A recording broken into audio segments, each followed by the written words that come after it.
नमस्कार. झलक ताऱ्यांची ह्या कार्यक्रमात मी वैशाली तुमचे स्वागत करत आहे. एक सारंगी ही अशी सर्व तंतू वाद्यांची ही जननी. हो, आजचा कार्यक्रम रंगणार आहे सुरेल आणि सुरेख तरंगांनी सारंगीच्या. आपल्या सोबत आजचे विशेष पाहुणे आहेत सारंगीचे जादूगार, ज्यांना ह्या काळातल्या सारंगी सुलतान या नावाने प्रसिद्धी मिळालेली आहे. हो, आपल्या सोबत आहेत सारंगीचे गायक वादक, शास्त्रीय संगीतात जे सारंगी सुलतान म्हणून ओळखले जातात, उस्ताद कमाल साबरी साहब. खूप खूप स्वागत आहे. आणि तुम्ही वंश परंपरेने चालवत आहात सारंगीचा हा कार्यक्रम. कोशिश कर रहा हूँ बस कि आज सारंगी के बारे में थोड़ा आपको गुफ्तगू की जाए आपके साथ, और सारंगी की जो बारीकियां हैं उसको थोड़ा मैं आपके साथ साझा करूंगा. उस्ताद कमाल साबरी यांच्या वडिलांनी सारंगीला विश्वख्याती मिळवून दिली. यांचे वडील म्हणजे पद्मभूषण उस्ताद साबरी खान साहब. आणि ह्यांनी जी ख्याती मिळवून दिली त्यामुळे आज सारंगी विश्वप्रसिद्ध झाली आहे. 1947 ह्या वर्षी जेव्हा देशाला स्वातंत्र्य मिळालं त्यावेळी मध्यरात्री सारंगीच्या सुरांनी उस्ताद साबरी खान साहबनी त्या क्षणाला अविस्मरणीय केले. आज आपल्या सोबत आहेत त्यांचे सुपुत्र उस्ताद कमाल साबरी साहब. तुम्ही 7वीं पीढ़ी आहात कमाल जी. 7वीं पीढ़ी हूँ जो इस वाद्य यंत्र सारंगी वाद्य यंत्र की सेवा में है. और मेरे साथ जो आज मेरे बजाने के लिए और आपकी सेवा करने के लिए यहाँ उपस्थित हैं अब्दुल अहद साबरी, जो मेरे बड़े लड़के हैं, और ये असद हैं, असद साबरी, जो आपकी सेवा करेंगे.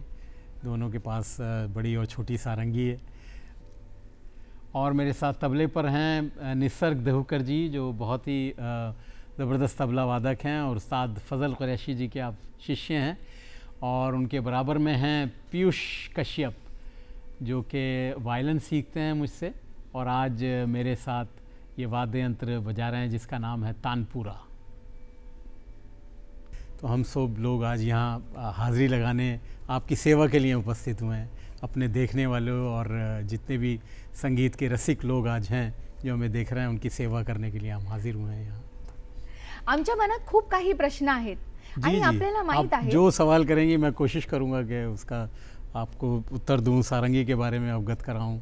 थोड़ा जो शास्त्रीय संगीत की जो परंपरा है हमारे भारत की, इतनी पुरानी हज़ारों साल पुरानी संगीत की परंपरा है, और हमारा जो ख़ास घराना है मुरादाबाद घराना, वो सारंगी पर ही आधारित है. मेरे पिताजी, उनके पिताजी, 7 जनरेशन से हम पीढ़ी से इस वाद्य यंत्र की सेवा में हैं. जी. ह्या वाद्य यंत्राबद्दल आपल्याला ही गोष्ट माहिती आहे की ह्याचे जे सूर आहेत ती खूपच अगदी मनमोहक आहे. कधी ती आपल्याला शोकाकुल भावना देते, कधी खूपच रोमॅन्टिक, अगदी हृदयस्पर्शी, मनाला स्पर्श करते. आम्हाला सांगा याबद्दल की विशेषता सारंगीची आणि काय आहे. इसकी सबसे जो विशेषता है ये कि जब आप सारंगी बजाने बैठते हैं और इसकी जो पोजीशन है तो आप देखेंगे कि ये right next to the heart है. दिल के एकदम सामने हमने सारंगी रखी है, दिल के करीब सबसे ज़्यादा. तो यही कहा जाता है कि सारंगी प्लेयर जब बजाता है तो वो दिल की आवाज़ होती है, वो दिल से आवाज़ निकालता है.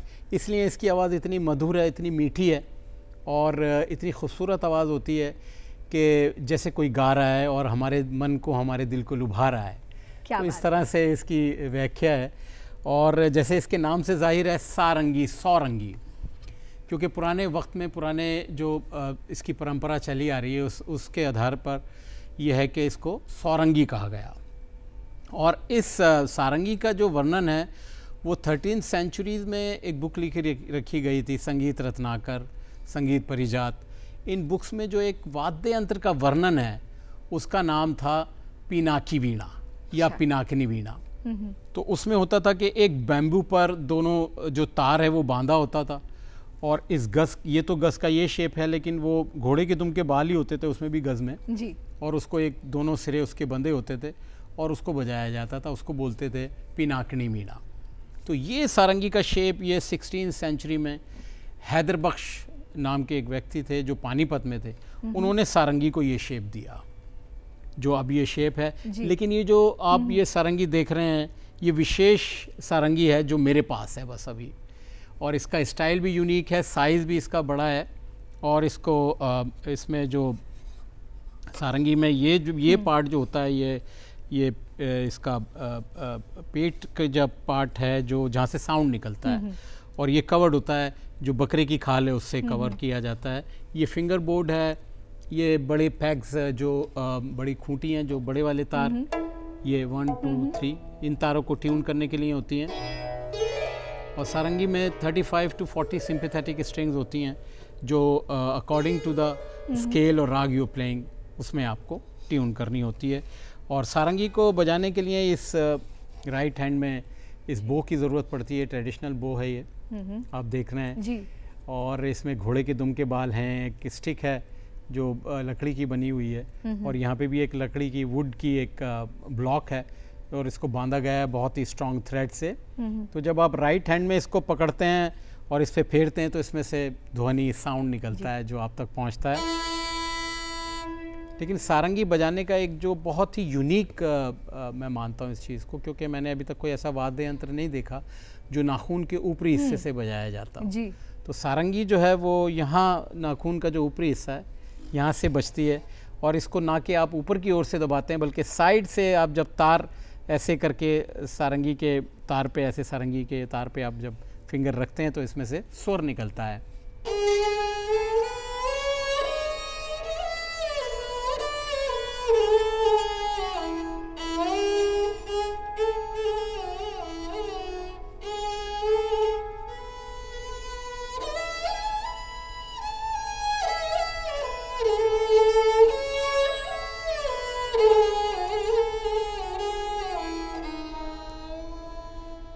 क्या बात आहे, किती सूक्ष्म असतील ह्या तारा।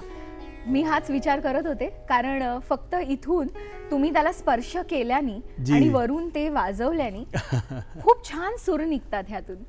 यही इसकी खासियत है कि सारंगी जो है वो जो गाने में है वो सारंगी बजाती है, जो गाया जाता है उसका उदाहरण भी मैं आपको देता हूँ कि किस तरह सारंगी गाने के सबसे नज़दीक वाद्य यंत्र माना जाता है, और जो भी गाया जाता है वो सारंगी पे बजता है।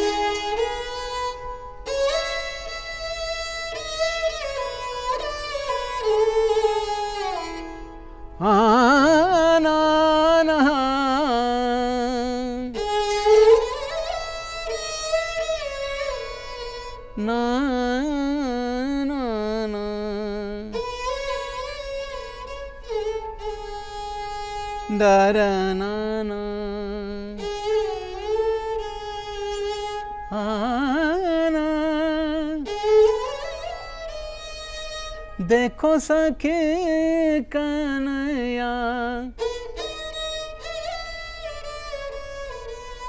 रोके ठाड़ो हैं गले,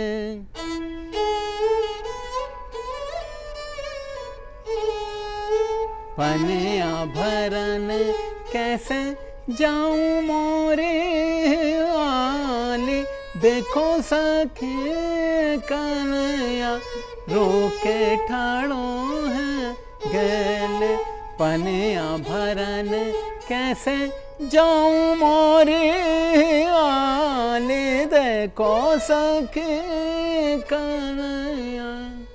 तो ये खूपच सुंदर आणि हृदयस्पर्शी, मनस्पर्शी। मला सांगा उस्तादजी, ह्यात जेव्हा तुम्ही गाता तेव्हा काही ह्यात कहाण्या असतात का? ये गाना जो है वो सारंगी के साथ साथ आप सीखते जाते हैं अपने गुरु से, अपने उस्ताद से। जो भी सारंगी की शिक्षा है वो गाने की शिक्षा है।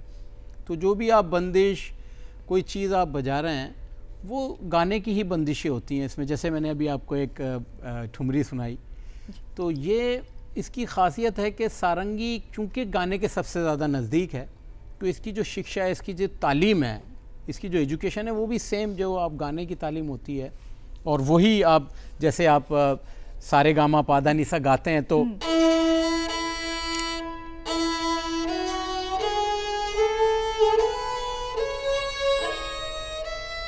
सारे गामा पादा निसा साने दा पा मा गा रे सा, ये सुर 7 सुरों में इसी में, और इसमें ऑक्टिव होते हैं 3 मेन।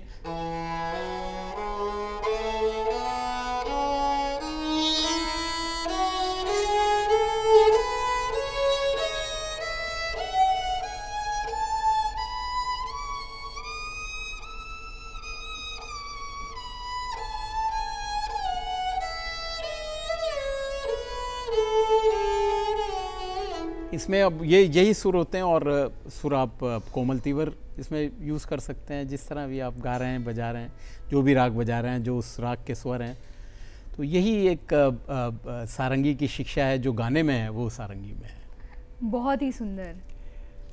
हमें बताइए उस्ताद जी कि ये जो सारंगी, इसका आपने हमें इतिहास तो बता दिया जी, लेकिन इसको जो है अगली पीढ़ी तक लेकर जाना ये वाकई मुश्किल होता होगा। मुश्किल तो है, लेकिन कर रहे हैं लोग। अगली पीढ़ी भी अब तैयार हो ही रही है, आ ही रहे हैं। हमारी भी ये दोनों बच्चे कोशिश कर रहे हैं। तो मेरे पिताजी एक ऐसे सारंगी के सम्राट रहे अपने वक्त के, जिन्होंने सारंगी न सिर्फ भारत में बल्कि पूरी दुनिया में पहुंचाई। वो पहले ऐसे सारंगी वादक थे, और उनके पूरे विश्व में उनके शिष्य हैं सारंगी के, जो आज बजा रहे हैं। हम भी इसकी सेवा में लगे हुए हैं, उन्हीं का आशीर्वाद है। और ये बच्चे भी कर रहे हैं कोशिश, अभी इन्होंने सीखना शुरू किया है। तो ये भी आगे चल के मेरे ख्याल है सारंगी लेंगे। आप बजाओगे सारंगी आगे बड़े होके, बताओ? और आप असद? शाबाश। तो बस ये इनके सोच है। हम उस वक़्त तो ये ज़रूरी होता था घराने में कि आपको परंपरा आगे चलानी है, तो कोई ना कोई आपके बच्चों में से कोई बच्चा होना चाहिए जो परंपरा को घराने में आगे लेके जाए। लेकिन इन बच्चों को मैंने कोई ज़बरदस्ती नहीं की, और इनका शौक़ है, ये कर रहे हैं, तो मैंने कहा मैं ज़रूर आगे इनको करूँगा।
मी तुम्हाला विचारणारच होते की मुलांना जर शिकायचं नसेल तर कसे काय तुम्ही त्यांना तयार करणार, आणि त्याचं तुम्ही उत्तर आम्हाला आधीच दिलेलं आहे. आणि खूप छान वाटलं हे कळल्यावर की या मुलांना जे आहे पुढे न्यायचे ह्या परंपरेला, आणि ते प्रयत्न करतायत, प्रयत्नशील आहेत आणि तुमच्याकडनं शिकतायत. तुम्ही त्यांचे वडीलही आहात आणि गुरुही आहात. मग ह्या दोन्ही ज्या भूमिका आहेत तुम्ही कसे बैलेंस करता? ये बैलेंस क्योंकि मैंने अपने पिता को देखा, उनसे सीखा कि वो जब सिखा रहे हैं तो उस वक़्त उनका जो एक पोजीशन है वो उस्ताद की सबसे ज़्यादा है, कि पिता तो जब उस्ताद होता है, कहते हैं कि उस्ताद की जो पदवी होती है वो पिता से भी ऊपर होती है।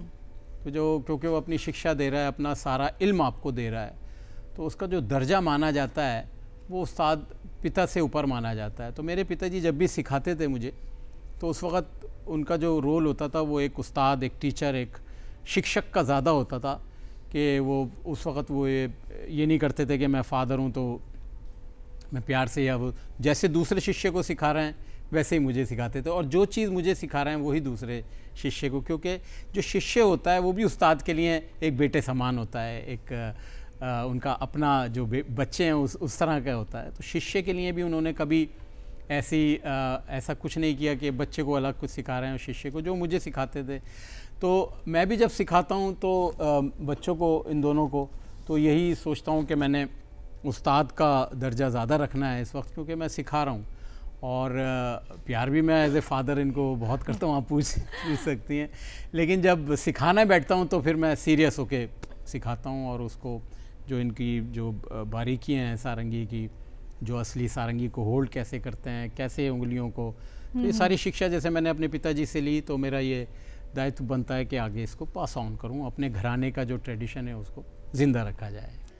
उस्ताद जी, आपण आपल्या वडिलांसाठी एक बंदिश रचलेली आहे श्रद्धांजली म्हणून, ती आम्हाला ऐकू ना? हाँ बिल्कुल, मैंने पिताजी के एक बंदिश मैंने समर्पित की है उनकी, तो वो मैं सुना रहा हूँ आप लोगों को। राग श्याम कल्याण में ये निबंध है।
सारंगी तोरी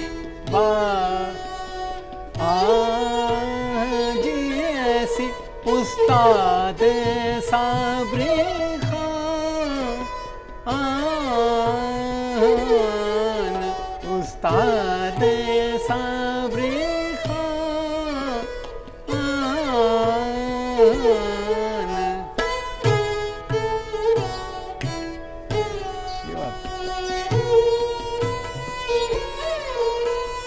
ऐसो तूने काम किया है, ऐसो तूने काम किया है, जगत ने सलाम किया है, आफताब सरंगे कहा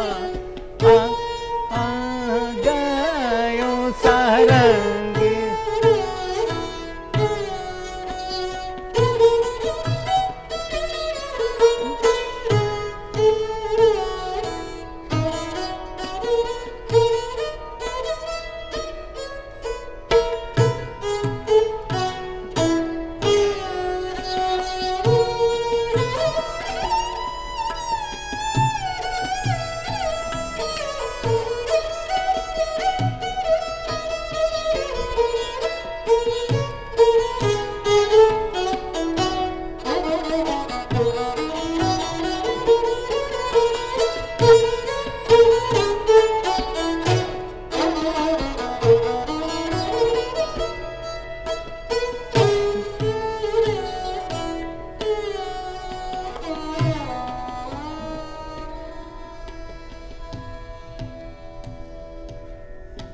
क्या तो बात है, ये पिताजी बहुत को बढ़िया। मैंने समर्पित की। जी। उन्होंने इतना बड़ा काम किया, बिल्कुल। सारी दुनिया में सारंगी फैलाई, सारंगी को लोगों उसको बताया कि सारंगी क्या वाद्य यंत्र है। तो जी। मैंने सोच के ये उन पे एक उनके लिए समर्पण किया, एक बिल्कुल। बंदिश समर्पित की। बिल्कुल, क्योंकि ये सब बहुत ज़रूरी है बहुत और ज़रूरी है। अनुशासन इस इसका संगीत एक में। बहुत महत्वपूर्ण इसका। और हमारे शास्त्रीय संगीत का तो ऐसा संगीत है कि मैंने एक प्रोजेक्ट किया था तिहाड़ जेल में भी, वहाँ पे भी मुझे सिखाने का क्या मौका बात मिला। है, बहुत ही अनोखा अनुभव रहा। हाँ, बहुत अनोखा कि वहाँ कुछ ऐसे बंदी भाई मुझे मिले जिन्होंने किसी तरह वो उस केस में मुलविस हो गए, उसमें शामिल हो गए, लेकिन उन्होंने शायद वो किया भी नहीं थी, जुर्म भी नहीं किया था। तो वो अंदर से बड़े टूटे हुए थे, बड़े उदास रहते थे। तो मुझे ये प्रोजेक्ट दिया गया दिल्ली गवर्नमेंट की तरफ से। उस वक्त की जो दिल्ली की चीफ मिनिस्टर थी शीला दीक्षित जी, तो उन्होंने उस कार्यक्रम को शुरू किया था और तिहाड़ जेल में कुछ ऐसा उन्होंने एक्सपेरिमेंट किया कि शास्त्रीय संगीत आप सिखाएं। तो मैं गया वहाँ, क्योंकि उनकी जो ऊर्जा और उनकी सोच जो है वो सकारात्मक रखनी है, पॉजिटिव एनर्जी देनी है उन्हें। तो मेरा यही एक उस सिखाने से भी यही था कि शास्त्रीय संगीत जो है हमारे देश का, वो ऐसा संगीत है कि जिससे आप सिर्फ बाहर से नहीं डांस महसूस कर रहे होते हैं या बाहर से आप शिक्षित नहीं होते, आप अंदर से आत्मा आपकी जो है ना वो तृप्त हो रही होती है। बिल्कुल। और आत्मा के ज़रिए उस संगीत को किया जाता है कि जब तक आपकी आत्मा में वो संगीत नहीं उतरेगा, वो स्वर आपके अंदर से नहीं निकलेंगे। तो मैंने यही कोशिश की और उनके अंदर एक सकारात्मक सोच लाने की कोशिश की, सकारात्मक ऊर्जा, पॉजिटिव एनर्जी पैदा करने की कोशिश की। उससे उनको काफ़ी सहायता भी मिली। और एक दो बंदी भाई ऐसे थे जो एक गिटार बजाते थे, एक ड्रम्स बजाते थे। अच्छा। तो उनको छोटी सी उनकी छुट्टी होने वाली थी, वो फ्री होने वाले थे, तो उनको फिर मैंने एक रेस्टोरेंट में उनको जॉब भी करा के दी। क्या बात है। तो वो मुझसे बोले कि सर ये मत बताइएगा कि हम अंदर थे। तो मैंने कहा नहीं बताएंगे, आप जाके बजाइए और सही सच्चा जीवन आप जी सस्ते के रास्ते पर चल के जीवन व्यतीत कीजिए। तर उस्ताद जी, जेव्हा तुम्हाला कळलं की तुम्हाला तिहाड जेलला जाऊन परफॉर्म करायचंय, तेव्हा तुमची तयारी कशी होती? भाई तैयारी तो देखिए ना, आपके वहाँ जाने से पहले मुझे एक आई कार्ड दिया गया था कि आपने ये आई कार्ड होगा तभी बाहर आ सकते हैं। अच्छा। तो मैं बार बार उस आई कार्ड को अपनी जेब में चेक करता था कि वो है कि नहीं। लेकिन वो एक बहुत ही एक लाइफ टाइम एक्सपीरियंस कह लीजिए कि वो एक ऐसा तजर्बा, एक ऐसा एक्सपीरियंस, ऐसा अनुभव मेरे ज़िंदगी में रहा कि मैं उसको कभी भूल नहीं सकता। और उनके साथ, क्योंकि उनका दुख बांट के, अपना संगीत उनको दे के, जो एक अंदर से आपके मन में एक शांति की फीलिंग और एक कंटेंटमेंट की फीलिंग आती है जी। वो बड़ा मुझे अच्छा लगा कि वहाँ जाके मैं कुछ सेवा कर पाया। और ऐसे व्यक्तियों की जो वाकई में उस चीज़ के भूखे हैं, उनको ज़रूर चाहिए एक ऐसी ऊर्जा, एक ऐसी एनर्जी, एक ऐसा संगीत जो सकारात्मक सोच दे सकता है, वो उनको मैंने देने की कोशिश की। आम्हाला सांगा उस्ताद जी की जेव्हा आपण म्हणतो की शास्त्रीय संगीत आहे, लोक समजतात की खूपच सिरियस गोष्ट झाली ही, तर त्याला तुम्ही सगळ्यांपर्यंत कसं पोहोचवणार आहात? नहीं, ऐसा नहीं है कि शास्त्रीय संगीत से डरना चाहिए। शास्त्रीय संगीत तो हमारा ऐसा है कि आप देखिए इतने बड़े बड़े संगीतकार हमारे भारत में हुए, पंडित भीमसेन जोशी जी, उस्ताद बड़े गुलाम अली खां साहब, उस्ताद अमीर खां साहब, ऐसे ऐसे लोग, पंडित ओमकार नाथ ठाकुर जी, हरिप्रसाद चौरसिया जी, ऐसे ऐसे लोग अपने अपने इंस्ट्रूमेंट के, अपने अपनी कलाओं के बहुत बड़े बड़े व्यक्ति हुए। तो इन्होंने मेहनत करके अपने शास्त्रीय संगीत को ना सिर्फ भारत में बल्कि पूरी दुनिया में पहुंचाया। और आज उसी वजह से सारी दुनिया, पंडित रविशंकर जी, ऐसे लोग के सारी दुनिया हमारे संगीत का आनंद ले रही है और सारे हमारी पूरी दुनिया में संगीत हमारा परिचित हुआ है। तो ये इतना मुश्किल संगीत, या इतना जब तक किसी चीज़ को जानो ना तो आपको डर लगता है, लेकिन जैसे जैसे आप उसमें घुसते जाते हैं, उसको समझने लगते हैं, तब आपको आनंद आने लगता है। तो ऐसा नहीं है आप कार्यक्रम सुनने जाएंगे तो आपको डेफिनेटली मज़ा आएगा, आनंद आएगा, आपकी मन तृप्त होगा, आपको अंदर की शांति मिलेगी। क्योंकि शास्त्रीय संगीत को बेस मानकर आप ये समझ लीजिए कि ये माना गया है कि बेस्ट मेडिटेशन शास्त्रीय संगीत के साथ होता है, हमारे खासकर भारतीय शास्त्रीय संगीत के। उसमें आप पूरा योगी की अवस्था में बैठें, आंखें बंद करें और आलाप सुने, ध्रुपद का सुने आलाप, फ्लूट पे सुने, सारंगी पे सुने, सितार पे सुने, और वो आलाप ऐसा होता है कि लोगों की ज़िंदगी चेंज हो जाती हैं, जीवन चेंज हो जाते हैं, उनके सोचने का तरीका बदल जाता है जी। तो ये बड़ा ज़रूरी है कि आज स्कूलों में जैसे हम बाहर जाते हैं देखते हैं बच्चे वहाँ पर कहीं ना कहीं बच्चे अपने म्यूज़िक को ज़रूर जानते हैं, वो जो उनका सोल्फा सिस्टम है, दोलो मीफा सोला सीधो वो गाते हैं, उनको ज़रूर बताया जाता है कि बेटा ये वायलिन है, ये चेलो है, ये पियानो है, इसको ऐसे बजाते हैं। तो मैं ये चाहूँगा कि हमारे भारत में भी हर स्कूल में शास्त्रीय संगीत की शिक्षा होनी चाहिए और हमारे जो वाद्य यंत्र हैं, सारंगी हैं, क्योंकि ज़्यादातर बच्चे हर इंस्ट्रूमेंट को सितार बोलते हैं। हाँ। तो वो बड़ा कंफ्यूजिंग होता है, चाहे तानपुरा ही रखा हुआ हो जैसे ये तानपुरा तो बच्चे से पूछो कि क्या कहेंगे, सितार। सितार थोड़ा मशहूर हो गया, वो उसके अपने वजूहात हैं, लेकिन उनको ये बताना बड़ा ज़रूरी है कि ये फ्लूट है, ये तानपुरा है, ये सितार है, ये सारंगी है, ये इसराज है। बिल्कुल। और उसके बाद जब भी वो क्लास में जाएं तो उनको 10-15 मिनट शांति के साथ बैठें और किसी भी बड़े कलाकार का आलाप सुनें, ध्यान लगाएं।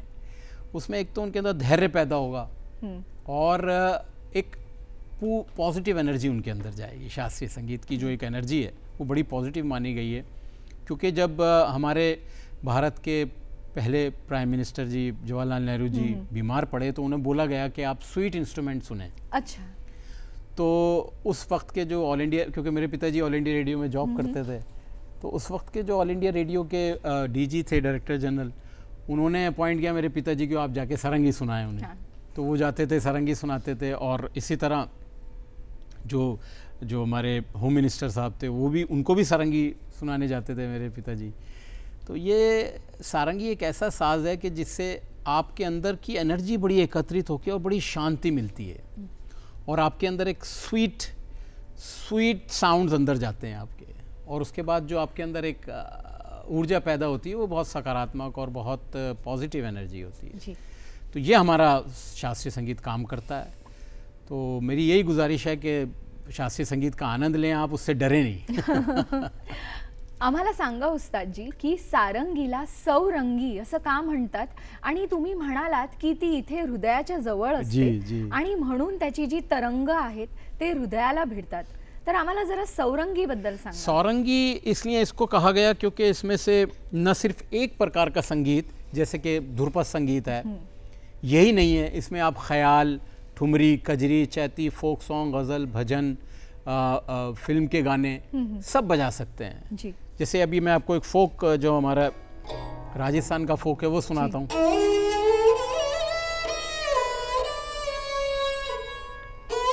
मारू थारा देश में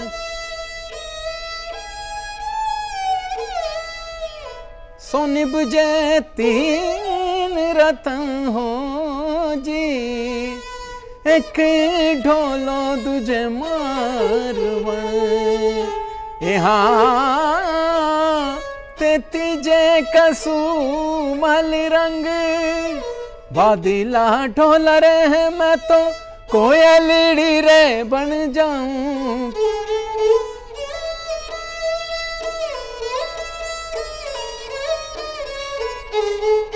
बन जाऊं मैं बागों में रम जाऊं, मारे पीवर पीवर रे बैरन रे हो, मारो चला लो बिला लो, मारो मारो मत वालो, घर आवेसी आवेसी रे बैरन रे, भिगा घन आयो बालम।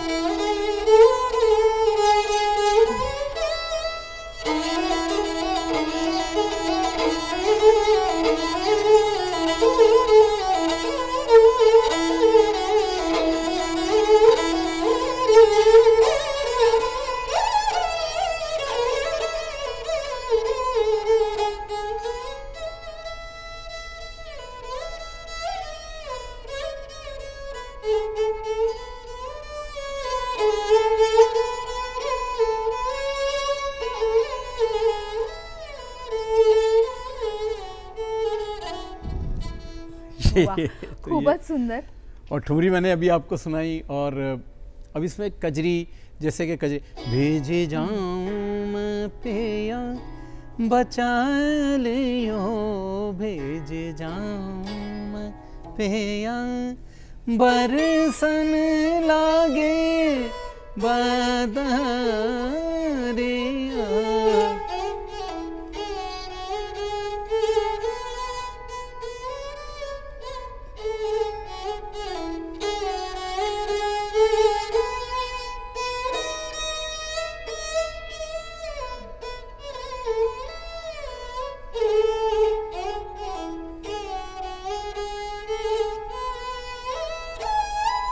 इस तरह की कजरी हैं हमारे भारत में, जब खासकर ये यूपी का स्टाइल है, यूपी में होती हैं कि जब बारिश होती है after having a sun of 40 degree for about a week और प्रॉब्ली मंथ्स, उसके बाद जब वो पहली बूंद बारिश की पड़ती है तो सब लेडीज़ लोग बाहर आती हैं और एंजॉय करती हैं उसे, तो ये कजरी उस वक्त गाई बजाई जाती है।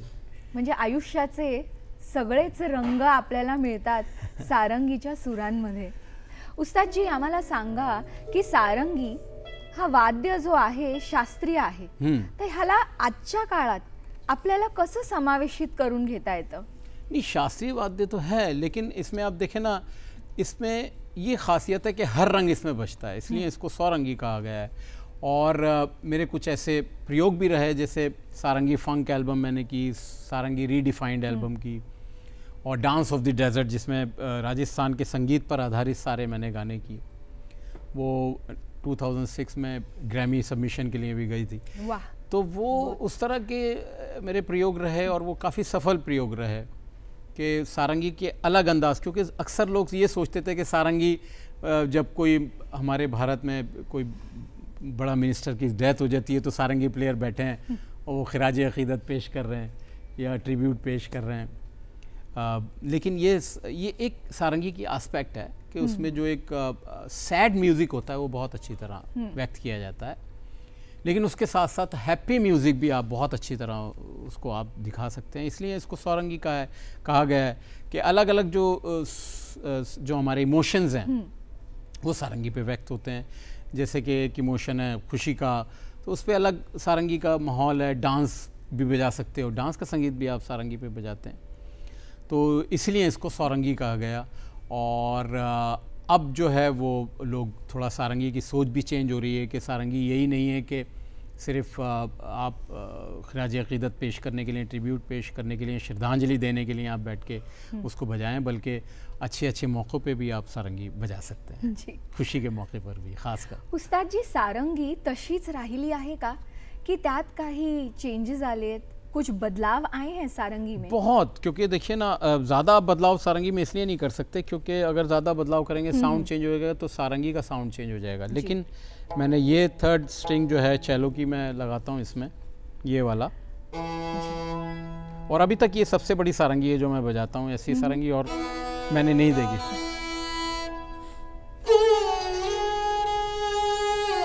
और इसकी खासियत यही है कि इसमें रोदा यानी इंटेस्टाइन्स की, जो बकरे की इंटेस्टाइन्स होती हैं, उसकी इसमें तार लगाए जाते हैं और उसी के ज़रिए, और ये आइवरी है, इसके ज़रिए इसको बजाया जाता है। अगर आप इसमें स्टील के स्ट्रिंग्स लगा देंगे तो साउंड चेंज हो जाएगा, वो क्लोजेस्ट टू वायलिन साउंड आएगा। लेकिन इसमें जो ये इसलिए है कि जब आप इस उंगली सुर पे रखते हैं तो ये वाइब्रेट करते हैं, जो भी तार उस पे मिला होता है तो वो वाइब्रेट करता है, और इससे ऐसा लगता है कि 2-3 वायलिन या 2-3 इंस्ट्रूमेंट मिलके बज रहे हैं कुछ। वाकई बहुत सूक्ष्म से सुर निकलते हैं सारंगी से। जी, तो जी। जो चाहो आपको और वो जो बजता है। बिल्कुल। तो यही इसकी खासियत है कि सारंगी हर रंग में हर मौके पे खप जाती है। जी।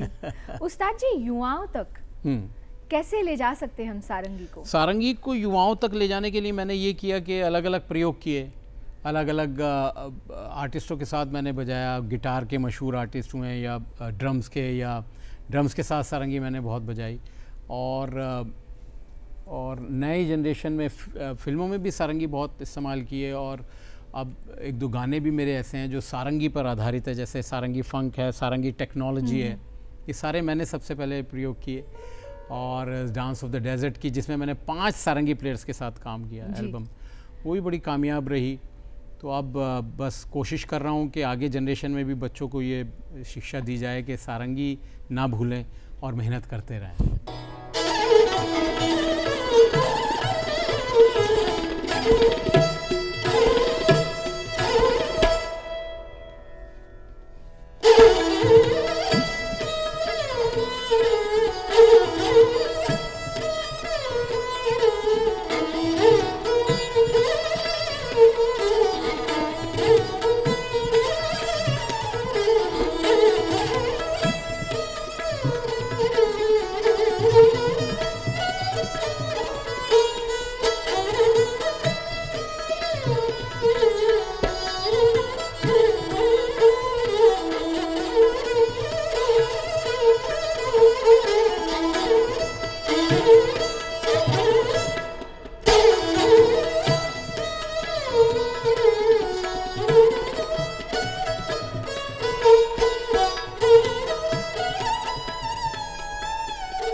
खूपच हृदयस्पर्शी होतं. धन्यवाद मैम, बहुत बहुत. ये पिताजी की बनाई हुई कॉम्पोजिशन थी जी.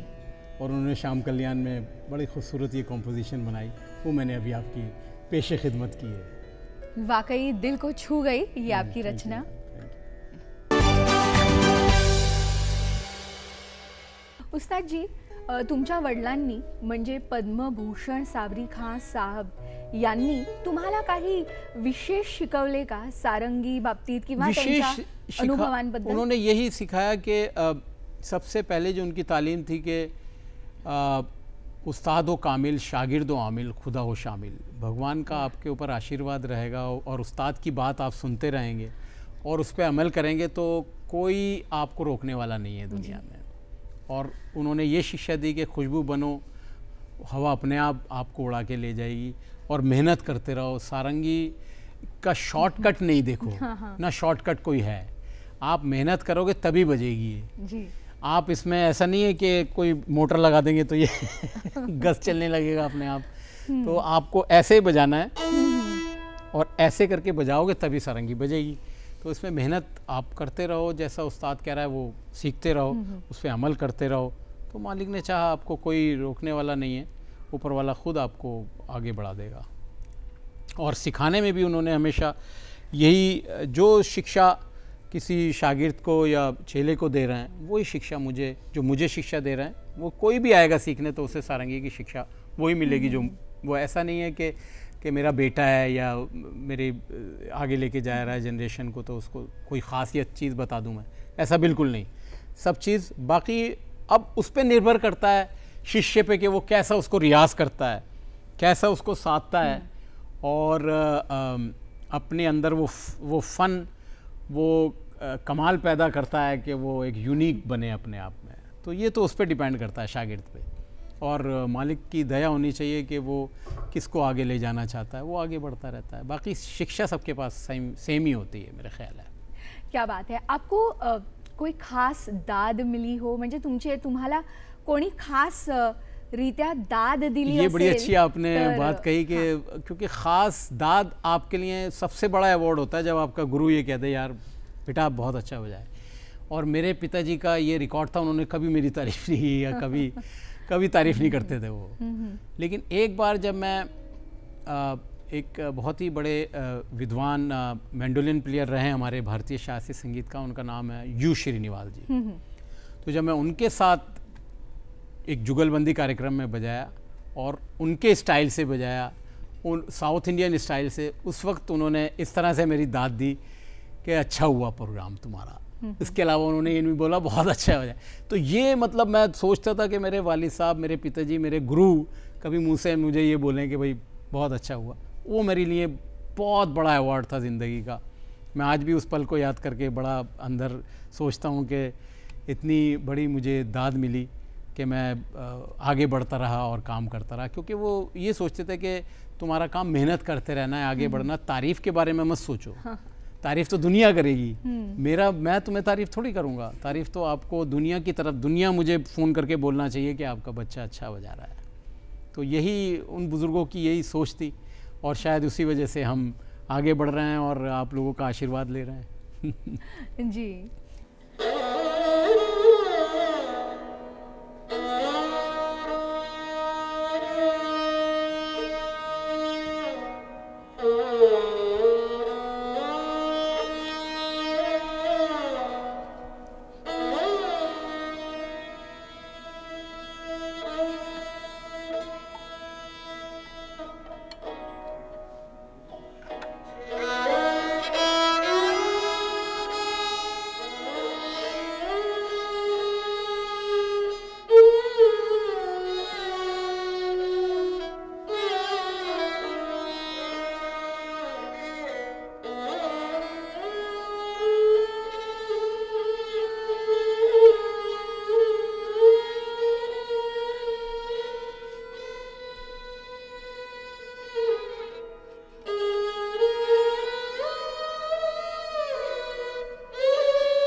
उस्ताद कमाल साबरी आणि त्यांच्या कुटुंबाचे योगदान संगीत क्षेत्रात अमूल्य आहे.